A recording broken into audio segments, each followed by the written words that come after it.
السلام علیکم ورحمۃ اللہ تعالیٰ وبرکاتہ۔ آج میں حاضر ہوا ہوں افطاری کے بارے میں، کچھ جو غلط فہمی بھی ہے اور افطاری کو دعا وغیرہ کو لے کر کے، تو بغیر اسکیپ کیے ہوئے ویڈیو کے آخر تک بنے رہیں تو آپ کو معلوم ہو جائے گا۔ اب سنیں، کچھ افطاری کے بارے میں سن لیں۔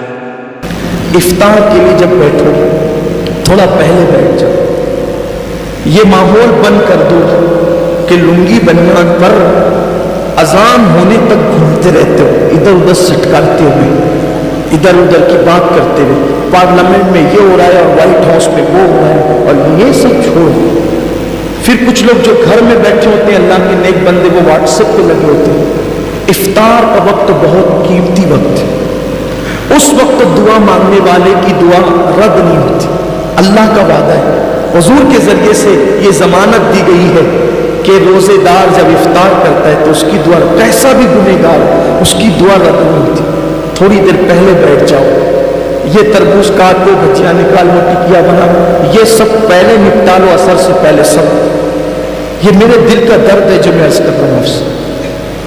اذان ہونے تک، افطار کے وقت آنے تک اس سب کا ضرورت ہے نا، تو اس کو پہلے کر لو سب، اور کم سے کم 20 منٹ کا ٹائم اپنے اللہ کے لیے نکالو۔ افطار کے ٹائم بند کر دو سارے موبائل سب بند، سب سے تعلق توڑ کر رب سے تعلق جوڑو۔ افطار کا وقت ہے، بند۔ اللہ کہہ رہا ہے افطار کے ٹائم بندے سے مانگ، کیا مانگتا ہے تاکہ میں تجھے دوں۔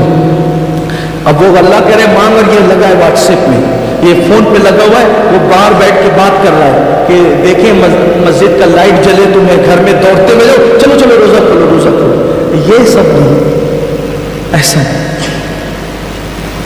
10 15 20 منٹ پہلے بیٹھو، اور بیٹھ کر اپنے انداز میں گڑ گڑا کر اللہ کی بارگاہ میں دعا کرو۔ سب کو کہتے پھرتے ہو نا میرے لیے دعا کرو، میرے لیے دعا کرو۔ ارے اب دعا کا وقت آیا ہے، دعا کا موسم آیا ہے، اور پھر وہ بھی قبول ہی ہونا ہے انشاءاللہ، رد نہیں ہونا ہے۔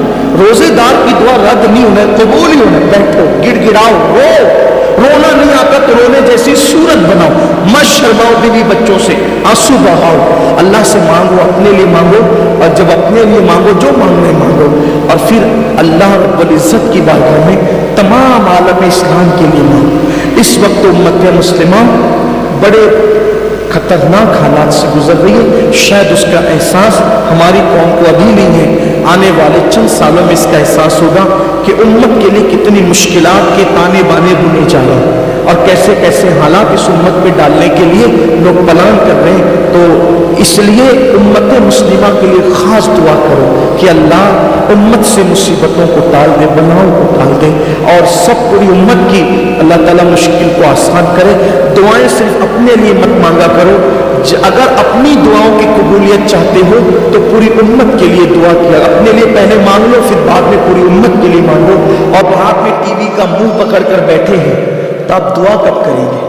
افطار کے وقت آپ واٹس ایپ پر لگے ہیں تو اللہ سے مانگیں گے کب؟ ساری زندگی سسکیاں لے رہے ہو، ساری زندگی تڑپ رہے ہو، اور جب مانگنے کا وقت آتا ہے، مصیبتوں سے نجات طلب کرنے کا وقت آتا ہے، ہم کہاں ٹائم ضائع کرتا، مجھے عذاب دے دے، تیری مرضی، لیکن اس گناہ کی خبر میرے محبوب کو مت ہونے دینا۔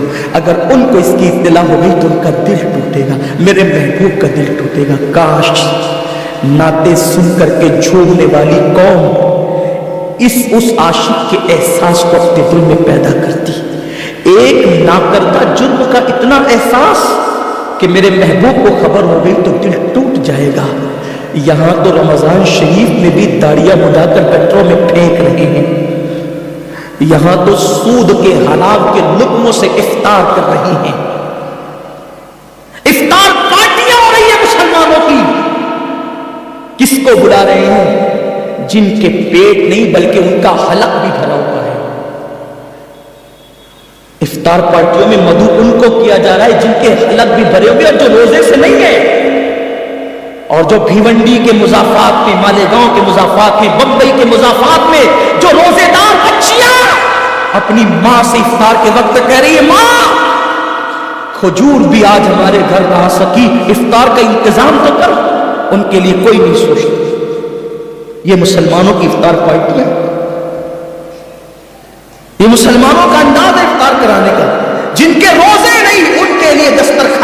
کھائے جا رہے ہیں، اور جو پانی پہ افطار کر رہے ہیں، کھجور کھا کر کے جو افطار کر رہے ہیں، ان کا کس کو خیال ہے؟ میرے آقا فرماتے ہیں یہ رمضان شریف غریبوں کے ساتھ غم گساری کا مہینہ ہے، غریبوں کی غم خاری کا مہینہ ہے۔ اما عائشہ صدیقہ سلام اللہ علیہ فرماتی ہے حضور ایسی سخاوت کرتے تھے جیسے دریا ماہ رمضان شریف میں، حضور تو سخی بہت تھے لیکن رمضان شریف میں سخاوت کا انداز ایسا ہو جاتا تھا جیسے دریا بہہ رہا ہے۔